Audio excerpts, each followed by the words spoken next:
Welcome back to all this precious, beautiful day to talk about things that was chaotic today at Nnamdi Azikiwe International Airport, where Ibise Oganasir El-Rufai, the former governor of Kaduna State, land, where Ibise they almost arrest him. But in people not only talk say they go press charges. Why are you coming to create a scene when you already invite them? Saying go come now. Say they don't vex. Say they go create. Say they go press charges. Even though say they don't talk, say don't worry, he will go home and he will come and honor your invitation at the EFCC when he don't relax and all that. So that drama happened. Plus other dramas the way they happen. But make I quickly let you in on some things that they happen before I get straight to my guest because and you know go feel way to begin to jump in on the conversation, especially as it gets to do with this bill about Christian genocide for inside Nigeria with the United States of America, the push right now. So let's get straight to the conversation.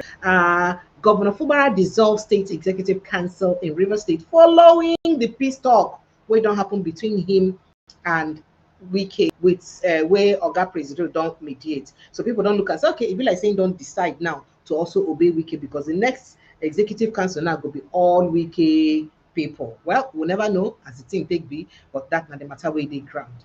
So it don't dissolve all state executive councils and reps reps question regional disparities in 2026 works budget allocation. Why we see some region gets more allocation or more projects than others? If my people want me to join APC, I have no choice. Fintiri Wike friend, the Adamawa state of the governor of Adamawa state. Now you don't talk. So if people want us to join the APC, say no get choice. Like say they beg you. Oh, you should stop this thing. I beg. 2027 ADCI government takeover. David Mark now they talk to say ADC over. And people say wait, on I see the eye. On I never still settle what I want. On I still there in the eyeing. That means people are not even ready yet to take over. Meanwhile, city boy vehicles and the President Tinubu vehicles on full everywhere. All the local governments, all the world. And I see the eye. ADC officially flags of membership registration everywhere now. They register. APC plotting to back Kwankwaso from visiting Kano. Bubaka and I talk down. Say APC plan to back Kwankwaso from visiting Kano State. Why? Meanwhile, Goodluck Jonathan don't drop bombastic statements as it gets to do with leaders for West Nigeria for Africa. That's in one talk, eh? Leaders are not gonna like them. And they come. I'll let you in on that conversation very quickly. And then Deputy Governor tells U.S. Congress exclude Kwankwaso from religious freedom bill. I beg. That is Deputy Governor of Kano State. Say, excuse me, Oga Riley Moore, Oga Chris Smith, and all the people who be say carry this bill. I'm not gonna look at what I beg. I'm not gonna come up with Kwankwaso. This kind of thing, you know, good at all. Meanwhile, Amechi don't urge APC to field the southern candidate for 2027 presidency. Say it go they good the spirit of fairness and for them and fair play for them to field the southern candidates. ADC go hear that one. Obasanjo don't fault the 1979 rice import policy reversal. Says it set Nigeria back. That one said day for grant. Meanwhile, Senator Nwebon, you almost kicked somebody, fellow senator yesterday. Sorry, he almost said Butam. How dare you talk to my former governor who made me a senator like that? You know, Senator Nwebon, you don't talk. Say the electoral act will get now. It's fantastic. That with this new electoral act, so they pass now, where they say they go do both manual and electronic. Say with this one are the best. Say nothing will make way they go rig election again. In fact, with this new electoral act, bye to rigging. Everything is okay now. Nigerian leaders, they just think say nobody will wear diaper, aka pampers. I don't understand. Are you serious? An electoral act that has both manual transmission. In fact, when talk say the manual go override the electronic transmission if network go bad. Now they try to tell us say, oh, stop it with all of you. Stop it. Stop whining our head. Is this something now? What are they inside the head of Nigeria? Oh, Jared, I can move on to another conversation. Well, submit tax ID or risk electricity cut off. Ikeja Electric threatens customers. Say if you not submit your tax ID, nothing for you. No, will get light again. Yeah, at the level where you don't reach now. Meanwhile, NBADANS don't raise international petition, demand probe of police brutality, demolish forced evictions in Lagos. All of these and more matters. Now, this will go to touch lights this evening and joining us inside the studio. Dr. Katch, thank you so much for joining us, and sincere apologies for dragging you out this late. Thank you so much for joining us, sir.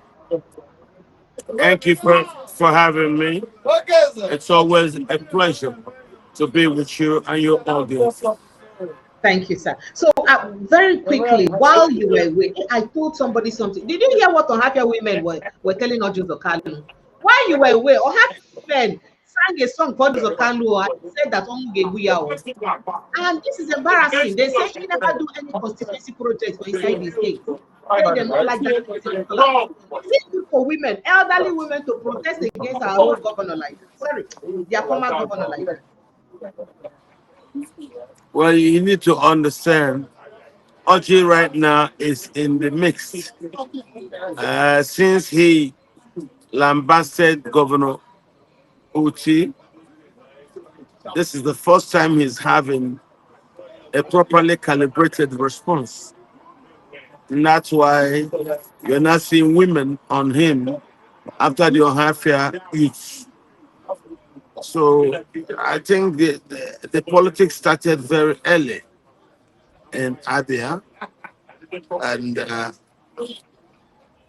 Senator Oji Zokalo has himself to blame for playing as a beloved governor, speaking ill about the beloved governor, and pretending like the governor was only painting roads that him ought to build, which that is not true.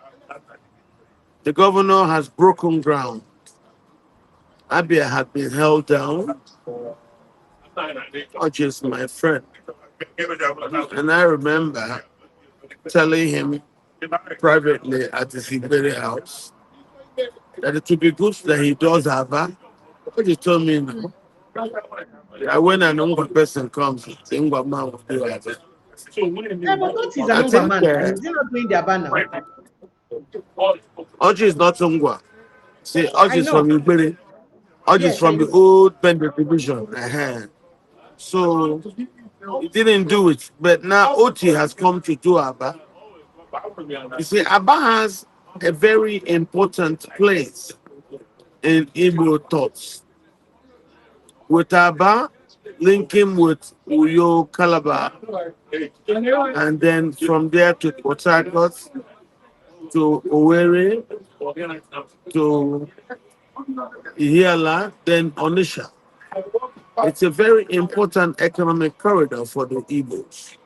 So when Aba is not made, Aba was being used to undermine that dream. Now that Aba is good, Port Harcourt is good, Uyo and Calabar are coming well, where it's beautiful with its gas powered electricity and its gigantuan gas deposits at Ohaji, reputed to be the largest in the whole of Africa. That's a good thing. And you now also have Onisha joined that from Owerri, and you have Asaba. Whatever it says or does, the corridor is strong economically. It has seaports at Owaza, it has seaports at Port Harcourt, it has seaports at Ebono, and uh, from Ebono, you also have seaports in what can be revived in Cross River State. And there is a seaport also in Onisha. So this is very, very good for the zone, which has already developed into great markets. And so adding other things there, as I expect legislation to ease for the citing of port services in old eastern Nigeria and the Midwest region, which All is right, now sir. part of the larger Niger Delta. All right, sir. So let's go straight quickly to the drama that played out today at the Nnamdi Azikiwe International Airport with Oga Aerofy. Sometime within the week, Aerofy behold get an interview where he be say in call Akpabio scumbag. Say Akpabio a scumbag by every definition of the word, and he can't say nothing. He say nothing good go sharply come out of something like that of this Tinubu administration and all that. So we did not know that the ESCC had sent him a letter before he left Nigeria in November last year, and he was yet to come back. But when he come back now, EFCC can't hold him. They almost want, in fact, they seize his passport. So his people are threatening that they will sue because he has not evaded arrest. He was out of the country. He might as well have stayed there. He would have as well remained outside the country if he didn't want to come back to Nigeria. After all, he was privy of the invitation. So as him come, they can't act that drama. Another. What do you think is going on? Where this love can they lost so badly like this between Erufai and Tinubu? Remember, say Erufai. Now help Oga Tinubu answer question for Chatham House. Eh? He answer question for Chatham House. Well. So person will answer question. I don't understand, sir. I'll make her take your feedback, sir. El-Rufai has not told us everything. It is possible there was a date, and he did not make that date because he was outside the country. And that's probably the reason when they started calling him, for him to now be able to inform the world that he could be arrested soon. So as he returned, they accosted him. I think he listened to his rights as he pleaded to be allowed time to report to the office. They did that and they took his passport off him. So he should report to the office. I think they allowed him on first recognition, which is good. So that's nothing abnormal. That's nothing abnormal. It's just a process because he was abroad at the time when they all agreed to meet. Of course, he has good reasons and he came back. So since he can come back, they were right to allow him passage. They are right because he didn't run away. No, he flew into the country to come answer the date he had with them. Which, yes, he couldn't make, maybe because there could be flight schedule changes from the airline. There could be different issues why flights are delayed. But the fact that he flew into the country, that is a good reason why they granted him the respect. Go home, come in a so and so date, and they took his passport. So that's all right.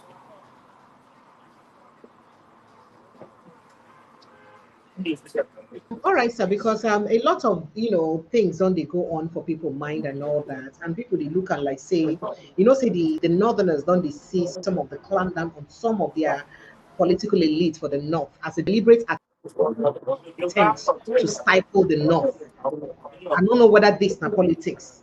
You remember El Rufai, we don't know who will be next. So they feel say that just an attempt. Remember Kwankwaso was sorry, not Kwankwaso, Tambuwa was also invited. So it be like some of the big and serious people there for the north, they just they target them. That now waiting the way some northerners they interpret the waiting they happen now. So now waiting make a bring them to your attention, sir. But let's move on quickly. I mean, to the core crux of the matter. Nights don't come so that we release you. This bill will be say about 3 congressmen for inside United States don't raise, and this bill then aim am to use deal with waiting then call Christian genocide for Nigeria. Both the people where they kill the people, both the people where they sponsor them, people where they sympathize with them, people where affiliate with them, all of them they won't punish them join together, including Chinese. Follow for inside the matter. In fact, they accuse Chinese, say Chinese they sponsor terrorism so that they go they mine for inside our soil. So you remember, say some of our solid mineral people they talk say, oh, Chinese is a bit mine minerals. And what do you think is coming, is going on with this? And especially as Northerners now, they really kick seriously about the mention of Congress name. Why do you think his name was mentioned? And why do what do you think is going on, sir? The Chinese are not part of the Fulani design because the Fulani designs is a Sahel-based broad design. The Chinese just happened to be in Nigeria, and they thought there were ways they could also sustain their business as the Fulani war have also met. So I think that's just how it is. They are not responsible for the killings. In a lot of places that you don't have mine sites, in places like Basari, Savannah, Dutsen, Musa, Kankara, Maru, Anka, Dangobi, Bungudu. Even places like Dangote, places like Danselo, Amalende, even in Kuroyu, they don't have Chinese are not in all that. We have a Fulani problem. The Americans are very correct about it. It's basic land. So And is so that they the will reason why they name particular people where be say they think of prescribing, they mention Mieti Alakatu Breed Association, Mieti yes. Alakatu Horrors Association, they mention Yes. Groups, Fulani groups, and this one come like saying that the entire ethnic group now be say they target. And then they come mention Yes. Kwankwaso name too as part of people where be say they go sanction. And now part of what make the thing they raise controversy. What did Kwankwaso do? He was only a governor of Kano State, not be him Sharia. See, the Americans understood that it was a Fulani problem. And there were different Fulani groups that were involved physically in the efforts. The Mieti Alakatu Hori, founded by Abdullahi Bello Bodejo. Hmm. It was the same one that Governor Bala Muhammad was funded. And that's the basis and foundations of the EFCC charge against his commissioners and those who serve under him. He's not touched because he has immunity being a serving governor. And I think fears arising from that episode will inform his behavior. I have no doubt.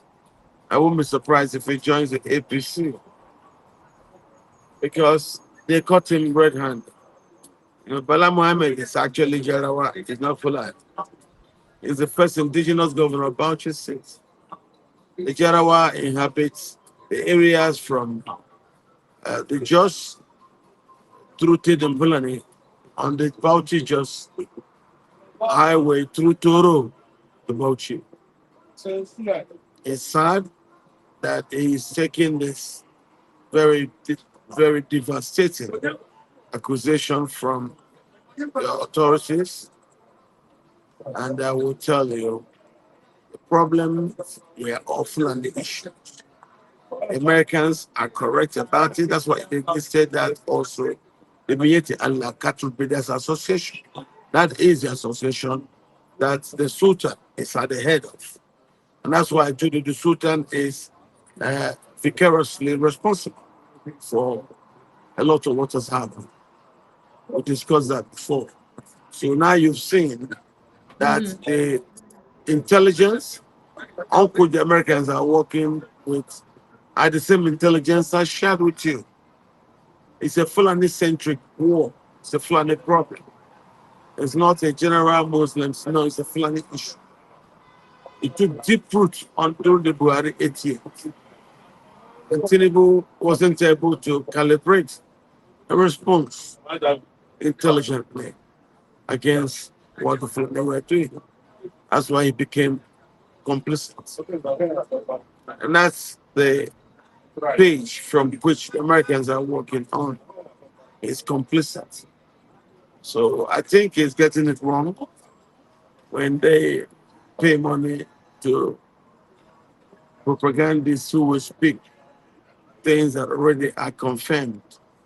Now, the right thing to do is agree the problem is this and start to act in ways to reverse it, like taking back the indigenous people from the concentration camps back to their ancestral land, to their villages, Why is that to their difficult for farms. President? Why is that difficult for President Tinubu to do if indeed we're serious about fighting this? Why is it a hard thing to do? Because President Tinubu fears a lot of the Fulani patrons. He knows are deeply ingrained in this jihad. So it is the capacity of the sponsors, of the patrons, of the sympathizers, and the financiers of the jihad. They are very strong all about government, all over society. And that's what makes Tinubu weak. So, due to the American intervention, we expect something very, very different from what we presently have, which amounts to a subjugation of the country and the total takeover of Nigeria by the jihadists due to the government's fear of what the sponsors of jihad do. Okay, sir. So, one of the reasons I did ask this question, I don't get a U.S. missionary come inside this place. A U.S. missionary had come on this show, and he did mention specifically. In fact, listen in talk, say the Fulani ethnic militia don't kill much more people past Lukarawas, Mamudas, ISWAP, and Boko Haram together. That because those people live and kill, they need to kill en masse the way the Fulani people they kill. That the Fulani will come clear an entire village and go away. The question is, how come our government, and let I quickly play you evidence of a few places and right now he's even going viral for also reiterating that same fact in other platforms. Make I just remind you what's Yeah, not all Fulani are the ones who are carrying out the attacks, but it's the not all Fulani are the ones who are carrying out the attacks, but it's the Fulani who are generally the ones who are doing the attacks because there's not a clash. You know, a clash is when you have one group with weapons and they're fighting another group with weapons and they're fighting each other. Because where are the weapons of the Christians? How many villages have been burned down by Christian militias? It's the Christians who are being slaughtered and slaughtered and slaughtered and slaughtered. The ones who are displaced. How many millions of Fulani are displaced from their villages? I haven't seen many. It's the Christians who are having their villages burned down to the ground, and they're gone. They've nowhere to go. They're in camps. If you go to Benue, if you go to the IDP camps, how many Fulani are in there? In Makurdi, I went to International Market where the IDP camp is for main majority of the Yawara people. They're all villagers. They're all Christians. You know, in Islam, Islam was founded on conquest. The growth of Islam in the world was through conquest. The reason that we had the Crusades were not offensive. They were defensive. The Crusades stopped Islam from taking over Europe. And so rooted into the Fulani identity is this pride and this viewpoint of that they are above others and that everyone else is subject to them. If you talk to the people, if you talk to some Fulani, if you talk to the villagers who live in these places, I mean, I have close friends who have close friends that are Fulani people. Some of them have even spoken out against what their own brothers and other Fulani are doing. And so this has been the case with a friend of mine. He had someone in, I think it was Sokoto State. And he was against what the terrorists were doing and his Fulani brothers. And they actually took over his village, were trying to force them to pay taxes and all these different things, or else be killed or have your home burned. And so he actually fled. And he's against what his Fulani brothers are doing. But he is Fulani, and he's the one who's also relayed to us some of this information regarding the truth of what these so-called bandits are doing, which in reality, these people are not bandits. Bandits is being nice to them. They're terrorists.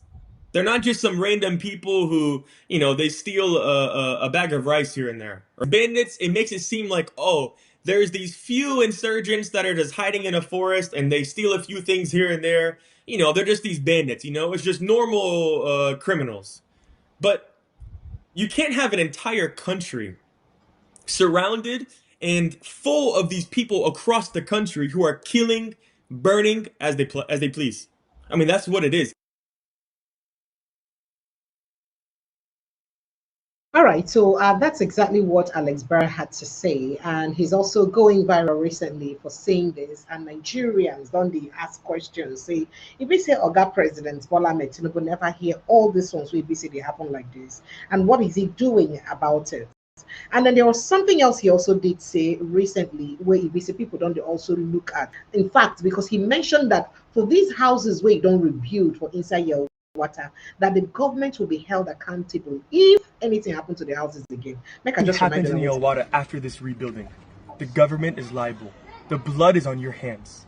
We've come in good faith, with good heart, to help the people, to rebuild where nobody is helping. but you are responsible to secure your own people. And there's security here now, but we can't see that they leave in 1 month or 2 months. I can't come back and see that Yawata has been burned and killed again. If it happens, you are liable. It is your job to protect them. And so I challenge you, I beg you, do your job. Protect your own people. The U.S. government knows what has been done here.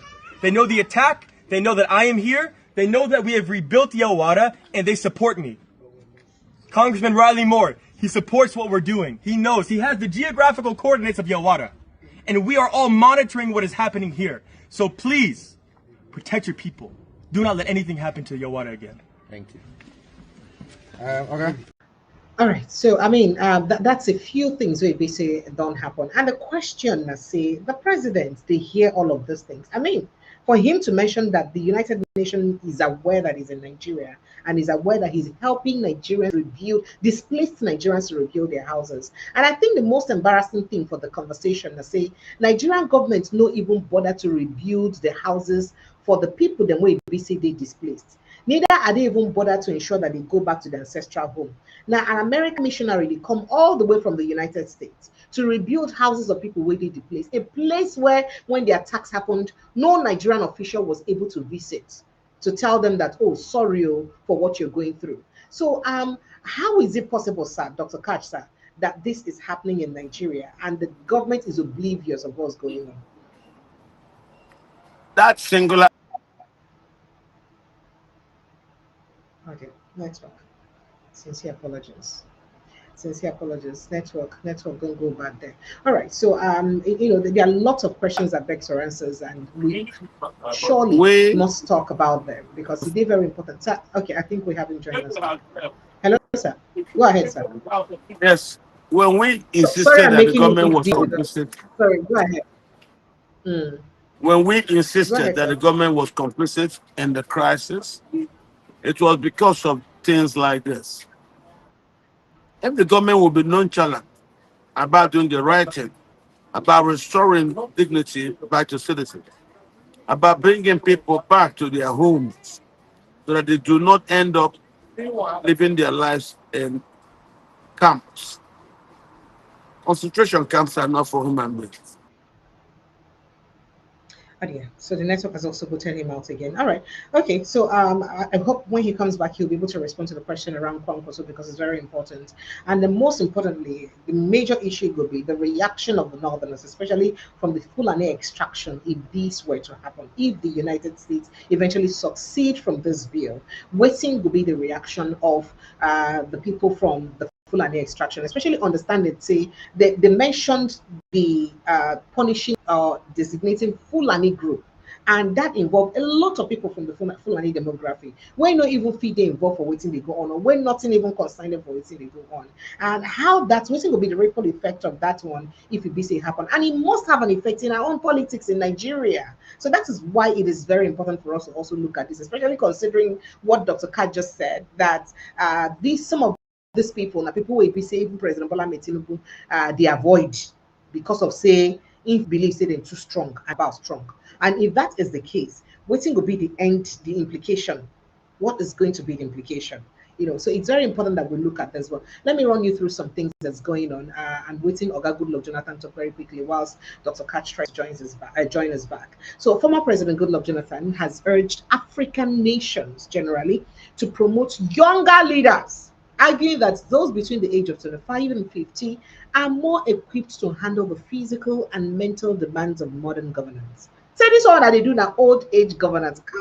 Coming like a straight bullet, touch a lot of people. Now, Jonathan made the call today, Thursday, in Abuja at the International Memorial Lecture of Leadership Conference, marking the 50th anniversary of assassination of former head of state, General Murtala Muhammed. I'll give you more details on that, but let me quickly go rejoin Dr. Katch and have him conclude his thoughts there. Dr. Katch, sincere apologies, the network booted you out. So go ahead, sir. So you were responding to us. The most important thing about this is, again, it's still not clear why Kwankwaso's name is in that list. And then, why is Kwankwaso's name in that list? And one thing will happen, one thing will be ripple effect if this bill eventually passes. How you think, say, the Fulani group will use accept, or considering say, some innocent people from the Fulani ethnic group go feel they are affected by this bill from the United States? I think you have to understand the problem. Yesterday, I did a survey, and I was speaking to Yoruba Muslims. None of them were willing to condemn the mayhem. And I started asking privately if they were instructed to do that from the mosque. Nobody talked to me. So the Wait, reasons they were why not you say, condemning what's going on. Like they did not condemn the attack in Kwara State. if The you Yoruba don't Muslims. condemn it, what it means is that you are part of it. If you don't condemn it, then you condone it. And that's what most Nigerians are suspicious of, and speaking and blaming every Fulani who does not have the courage to condemn the carnage going on. Before, when we speak, you will tell me, be careful about stereotyping. I was only being factual because I know the truth of what was going on.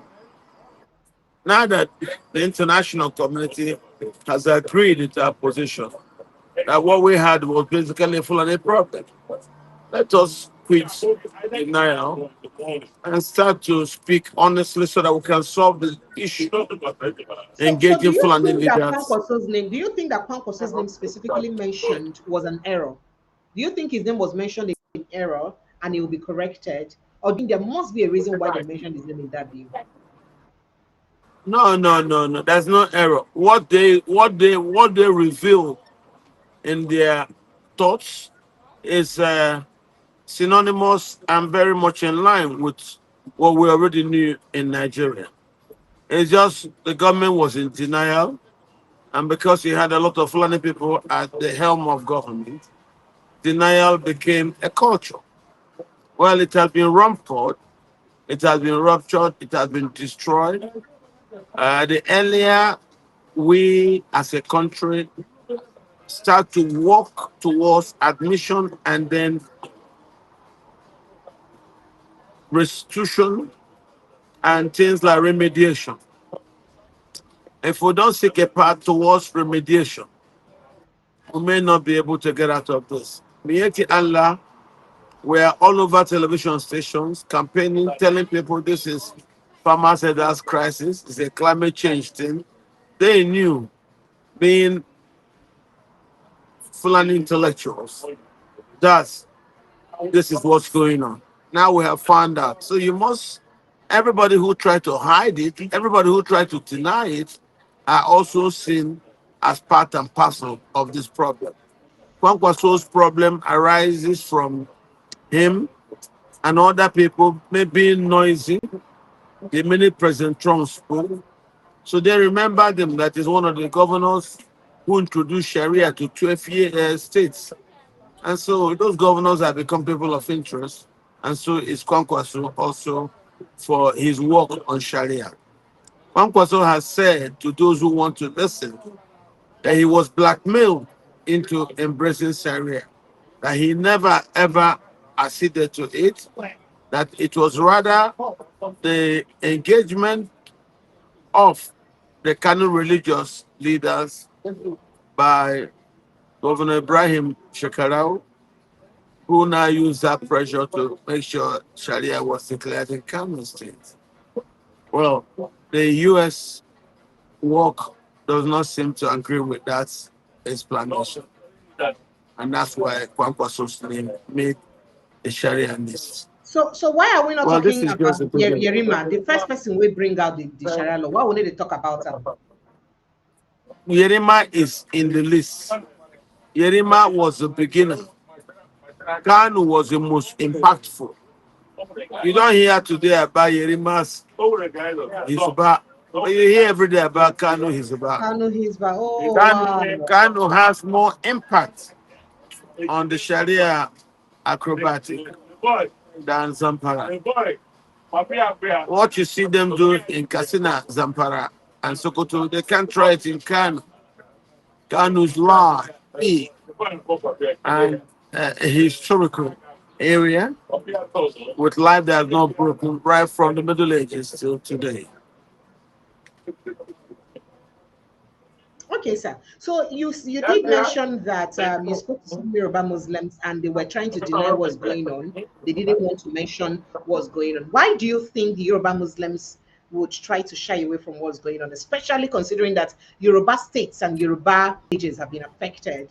Talking about Kwara State and some parts of Kogi states that are Yoruba speaking too.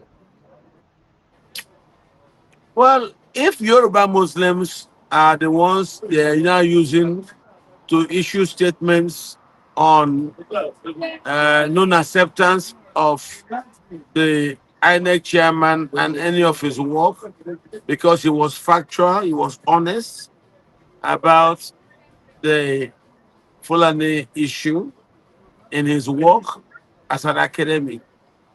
And also, you see, on the other hand, the Yoruba Muslims have been used to give threatening letters and they will not accept any result that comes out of INEC because it is headed by a person. The Yoruba Muslim Rights Council, Murik, and Yoruba headed Sharia Council are being used to hit up the policy. And I don't think that is the general position of the Yorubas. Even the issue of suppression, voter suppression, was mainly carried out by Yoruba Muslims, and the destruction Why? of. I think they got convinced by Jamaatul Nasrul Islamiyah, which is, of course, rooted in the north, and its powers go everywhere. And they want to do more than Adamu so that they can gain acceptance in the eyes of those they think are watching them. And that's the problem we have in this country. All right, sir. So, I mean, based on what the young missionary said, he said that the United States is aware that he's in Nigeria. The United States is aware that he's rebuilding houses in Nigeria, and that if these houses that he's rebuilt are attacked again, that the Nigerian government will be held accountable. Do you think that that statement should worry our government? I think we should worry at everything. We have not woken up on time on the right side of the bed. We were in denial, and because we were in denial, we couldn't do a lot of things. But are we still So we not in just denial need to. because the government is yet to admit that there is a genocide? Government hasn't said there is one. The government is yet to admit that. In fact, they're still yet to point out any ethnic group or any particular group that is culpable in these attacks. So are we still not yet in denial, sir? And the international community intelligently ignored them and moved into fixings. They are busy being in denial. The world, led by United States, are here in Nigeria trying to put a stop to the war that rages across the Sahel that has now bettered in Nigeria. Tinubu didn't have the, as they would say on the street, the balls to do the right thing. And that's what the problem is. So now that the Americans have intervened, let's see what the army will do. Because the politicians undermine the army also. They do. Okay, sir. So another point noted by Riley Moore yesterday or day before yesterday during an interview with Fox News. He did note that America has sent 200-man troop, 200 men from their military to train Nigerian military on how to combat terrorism. What's your reaction to that? And why do you think our military needs to be retrained on how to combat terrorism, considering that we're the best in West Africa, by the way? Well, I think everybody should be worried that for the first time in our history, since we got the British to leave and started suffering the Fulani problem. This is the first time a foreign power is militarily entering Nigeria. We do not, as Nigerians, have any say about it because our government, so it called itself, have lost all authority to be trusted with protecting the lives and property of its people. The government is seen to have been so eroded, its authority eroded, surpassed by the intentions of these jihadists and their sponsors and their patrons, their financiers, their sympathizers, and those who think that what they are doing is right. The president could not calibrate a response to this existential problem, and that's why the world intervened. And Nigerians are happy for the intervention. So, and the government is silent. That means they know they cannot say it since they were caught with their pants down, being complicit in the killings. Government was caught being complicit. Yes, in the crisis. You see, the How, government did how so, nothing sir? to restore. The government did nothing to restore the indigenous people who are camped and headed, who are headed and camped in concentration camps as internally displaced persons.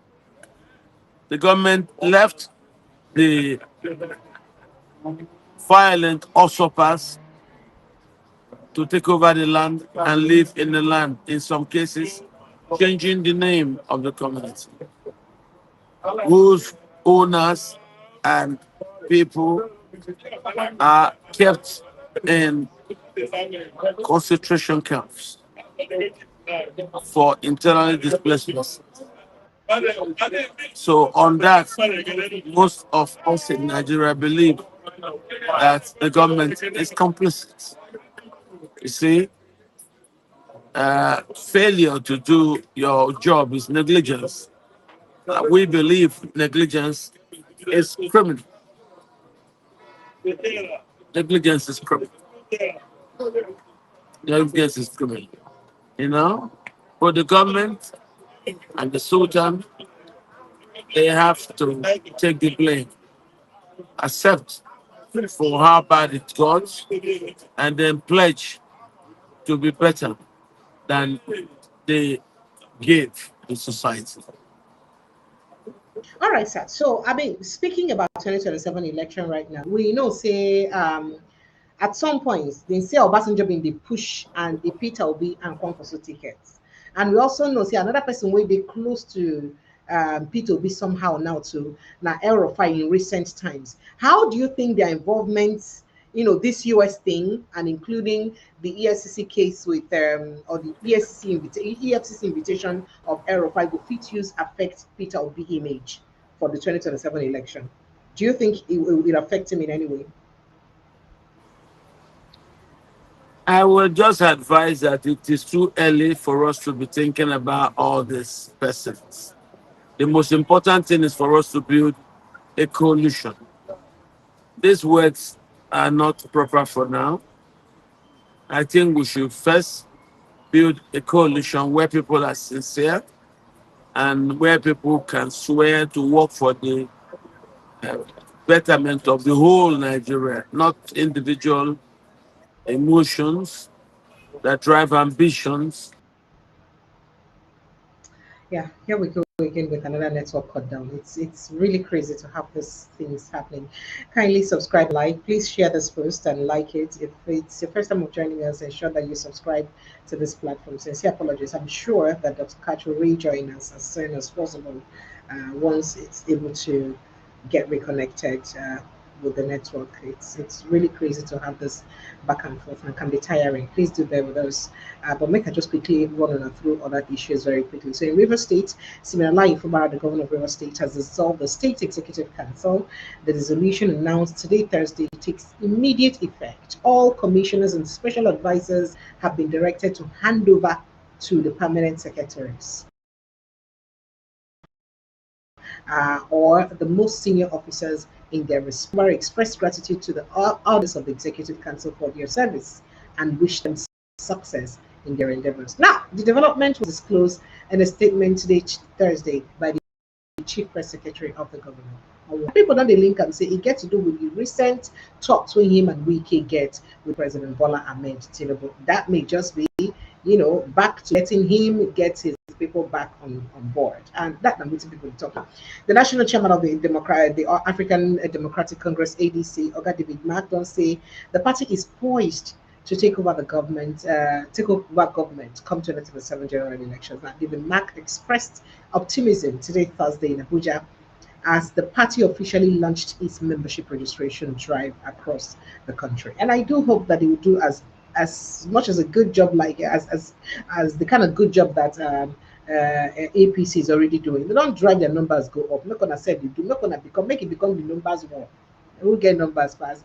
Now, the former Senate president stated that the registration drive introduced a dual manual and online system. Okay. All right. A lot of people are now saying that ADC, is it now that people are now beginning to do all this? So you guys just be a bit more serious with what you're doing. Be a bit more serious. Now, Buba Galadima, a close ally of Senator Rabiu Musa Kwankwaso, has accused the All Progressives Congress APC in Kanu of working behind the scenes against the former government. Speaking in an interview with DCL Hausa, Galadima said there is currently a document before the presidency which he believed is aimed at preventing Kwankwaso from entering Kano State. Now, according to him, how are they privy of this? According to him, there is a paper before the presidential villa, and from what we are hearing, it is meant to prevent Kwankwaso from coming into Kano State. He argued that any move to block Kwankwaso from visiting his home state would be politically motivated and contrary to democratic principles. They are trying to stop him from coming to his own state for political reasons, he said. Now, Galadima added that they are waiting for the presidency's response, claiming the move appears similar to past attempts to frustrate Kwankwaso. So, on reports from the United States sanctions against certain Nigerians, including Kwankwaso, Galadima said the development did not come as a surprise, so they were expecting it. And I said to us, this is not a surprise, although this was not exactly what we expected. There have been many rumors, he said. He further alleged that the pressure had previously been mounted on Kwankwaso to defect to the APC. So maybe I see no great defect to the APC. Now we to make all of this drama and shenanigans they have. All right, sir. Thank you for rejoining us. Sincere apologies. So network don't let you this evening at all. It's been a crazy day. Forgive us, sir. Thank Forgive you. us. All right, sir. So I was talking to you about P2B's involvement with, purported, as it were, or planned association with Kwankwaso in terms of party tickets, presidential ticket and vice presidential tickets. And with these things really happen, I think say you will get a dream to be named internationally as person when one run with Kwankwaso. Well, I can't really comment on these speculations. That's what they are politically. P2B, I think, is taking things one at a time. And he's not being moved by the things I see. And I think he has a long-term plan to run as presidential candidate for whatever coalition that agrees to work with him. So you can understand that. I pray Elijah Atiku is able to come to terms and support Peter's bid for the presence. I think we should understand the North has done 8 years. Allow the Southerners complete their 8. Support Peter. I think that's a good place to take it from. That's a good way to take it from.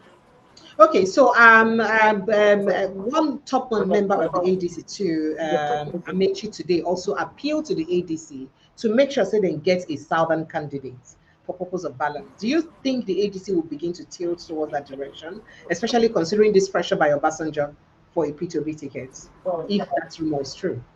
People are speaking up. Nothing good comes easily. This is what Nigerians should do. Now they've started doing it. It's a good thing. You're going to hear more voices that are raised in this particular effort. I have no doubt it's the right thing to do for all who mean well for the country and who expect the best for Nigeria. I Okay, so only will mm, I will encourage more citizens to raise their voice, and I think together we'll be able to achieve something good for our country. People should speak up as the current people are doing right now. It's the only way to move this issue. so this US troops say they not bring come Nigeria now. Which role they go come play for inside our election? People they talk say, some people we don't they talk about regime change. I didn't also tell you that the judge who is in charge of our president's case had fumed seriously, and she don't vex for FBI and DEA, say that they do delay tactics and they flout her orders to release the records. Why the judge go remember all of a sudden now? And why has US been, playing some sort of hanky-panky with these documents if they actually wanted to release it, if we don't release them? So what do you think may be going on, with all those cases and our coming election? Because the APC is ready. They don't get every structures don't full everywhere. Motor don't full for almost most pulling I say pulling units, wards and all that. But with this immense threat of the United States, how you think say it will be for them? It will pan out for the election. One thing I have said on this network before is that the United States will be responsible for the direction of the Nigerian policies going forward. I still stand on that position. You are only beginning to see it increasing foothold and how it is able to go everywhere, touch everywhere. And so the reaction is in order. What I would say is what you are seeing, the gradual Americanization of the Nigerian space. That's what we are. Our government doesn't have the ability to negotiate with the Americans on equal terms. The Americans came here because our government failed to provide for the security of lives in Nigeria. It is a failing that caused members of the international community to intervene to help Nigeria. And that's what the Americans are doing. I have no doubt very soon the members of the European Union will join the United States in contributing efforts towards resolving the Nigerian crisis. Why you think they will not get the ability to negotiate with the United States? Why? Why do we not have that ability? Why? Because the Nigerian government was immersed in denial of very, very manifestly visible Fulani crisis. So when they were in denial, the United States didn't think they could be trusted. You have to, if you want to solve the problem, agree. It's just because she's there, everybody can see it. And we'll sit down and we'll find out. You can't be denying, be in denial and express the other people to trust you. They can't. They can't trust. It's not an issue of an ability to be acrobatic. No.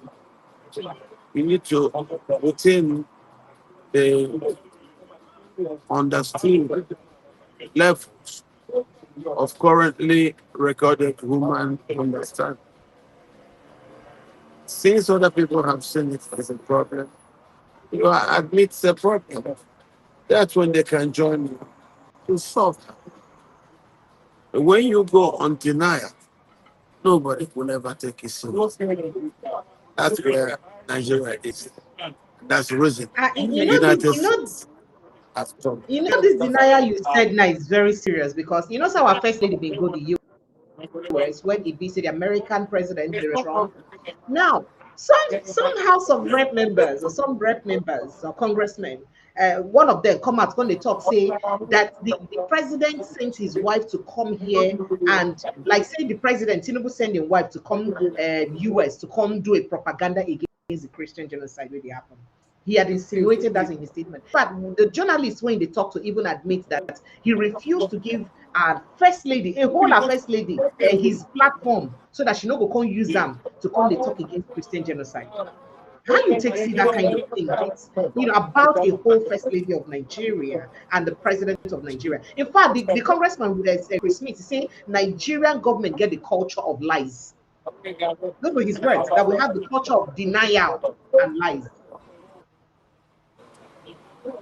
It's good that we are talking about that culture of denial. It's a historic culture, and Nigeria is known for that.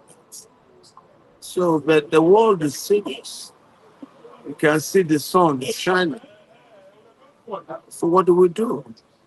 Don't deny that you can't see the sun shine.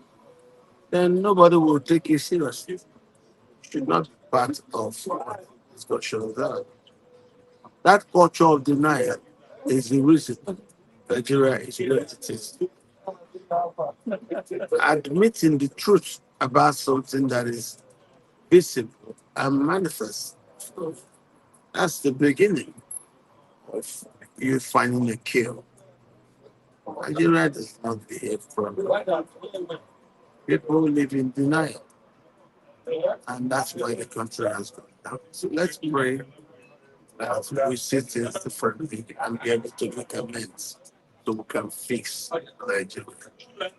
Sir, so before I let you go, Nigeria's phone lines are open in case one or two people would have questions to ask Dr. Katch. Please kindly jump in so that we can release him. The night is already fast spent. So, Dr. Katch, sir, the US right now, sorry, the Northerners they vex about waiting our first lady Remi Tinubu talk upon her visit to the United States, where she also had an interview, I think, with Fox News Digital, and she did say that the Christmas Day bombing is a welcome development and that we're expecting more of it. Do you think that there'll be a reaction from the North because they're not already vexed over that statement? Do you think there'll be a reaction from the North come 2027 election because of that statement? Because of whose statements? Our first lady talk say she welcomed the US 20 the Christmas Day airstrike and say we dey expect more. Well, that is her own position, and I think it should be respected. But Anybody Northerners are has angry over it. The Northerners are angry that she's setting them up no, before. no, Northerners are not angry. The Fulanese are angry, not Northerners. TVs are happy, Hausas are happy, Biroms are happy, Kajis are happy. So Northerners is a reference to the diverse body of beautiful African ethnicities. All right. They are all living along mostly the middle belt. You have people of different ethnicities from all over North America. All So right. to now reference the position of the Fulani ethnic minority as that of the North, that's wrong. That's wrong. A lot All of right. these Northerners welcomed the U.S. intervention in Nigeria because the Fulani war was killing their people. So you need to understand, Christopher Musa is from the north. It's Kataf. And the Fulani were killing in Zango Kataf. So you need to understand those who have been directly affected by the Fulani actions are not going to be happy. And they are not part of this bandwagon stories that are published now and then by Fulani actors and their main fright. All right, sir. Dr. Katch, thank you so much. I would have loved to pick your mind about the electoral reform and the drama around e-transmission and no e-transmission. But the night is already fast spent. I have to let you go. Thank you so much, Dr. Katch. Thank you for Thank you. having me. Thank you so much. Thank Hopefully you next very week we much. start a lot earlier so that we don't keep you so late. Nice. Thank you very much, sir. Thank you. Thank you, sir. All right, sir. Right, Nigerians, that's been good to catch on there, and it's always a pleasure to have him join us in the studio every time to comment on issues that's got to do with Nigeria security. Especially concerning all of those killings and what's going on in Nigeria. I noticed, we just needed to let him go so that he would go take some rest. Okay, so I was telling you about some things that's going on in Nigeria very quickly. What Baba Galadima said. So let me continue with what President Jonathan said. Now he was reflecting on the time in office. Jonathan said leadership requires exceptional stamina and resilience, noting that he often slept for only a few hours while serving as president. That's saying that they sleep well for nights. So only a few hours in the sleep as in the serve as president. Why do we begin to think that you must be 100 years old before you can rule your country? He asked that question, stressing that younger leaders are more capable of coping with the pressures of governance. He aligned his remarks with the objectives of Nigeria Not Too Young to Run movement, which advocates reduced age limits for elected positions to encourage young participants or young participation in politics. Now, he said, if we are looking for people who can run nations in Africa, we should look at within the age of 25 to 50 years old age bracket.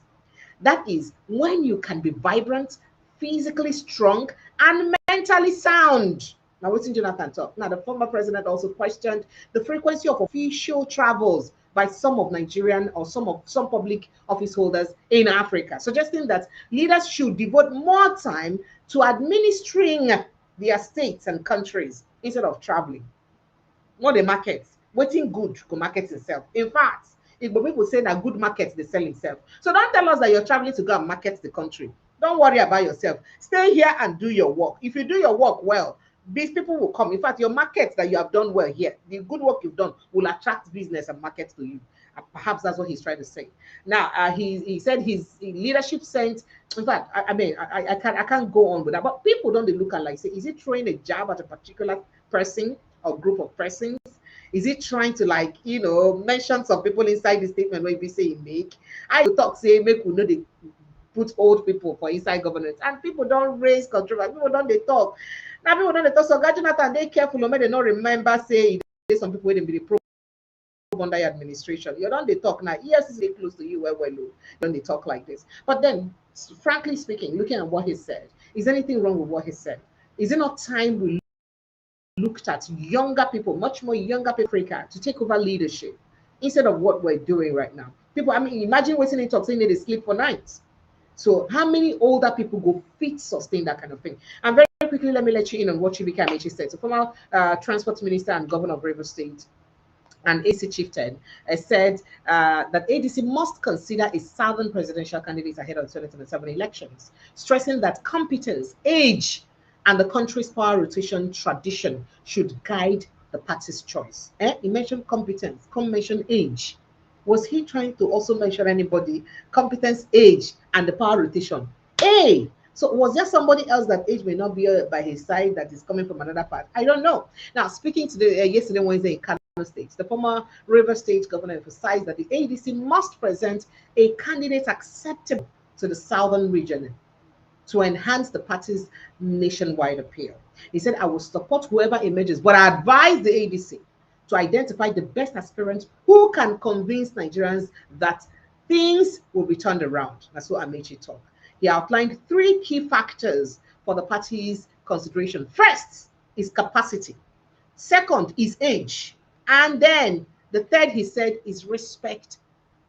Respects the unwritten law of power, which is the turn of the South. So let them put all of these things into consideration. So, some people don't they talk, say ADC, if you also implode, if say they do their primaries and they no give the candidacy to people who be say from the north. It may be from the southern part of Nigeria. It may be a major problem for the AGC. But that is not to say that the APC itself is also left out in the drama, because this is their Congress where they want to do so. They don't already talk and say this Congress won't happen, so now problem waiting to happen for inside APC. That the ruling party may be facing serious issues with the Congress is about to have, because a lot of people, in fact, Bele they pay a lot of people well. Bele they boil a lot of people for waiting they happen for inside APC. So you see some sort of implosion too in the ruling party. That now waiting people they talk. But just before I let you go, let me quickly let you in on what Senator Nwaiboy said concerning the Electoral Act. He said that the latest amendment of the Electoral Act by the National Assembly has effectively closed the loopholes that previously enabled electoral manipulation.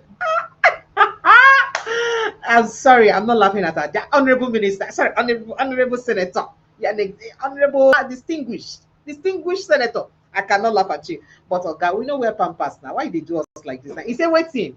This electoral act when I put both man and electors. Say you don't block which loophole. Okay, stop it now. Stop it. You don't like it. Stop whining us. He was speaking on Rice Television yesterday, Wednesday, whereby he said that the new legal framework makes electronic transmission of election results mandatory, stressing that the revised law now carries greater force than existing guidelines issued by the Independent National Electoral Commission.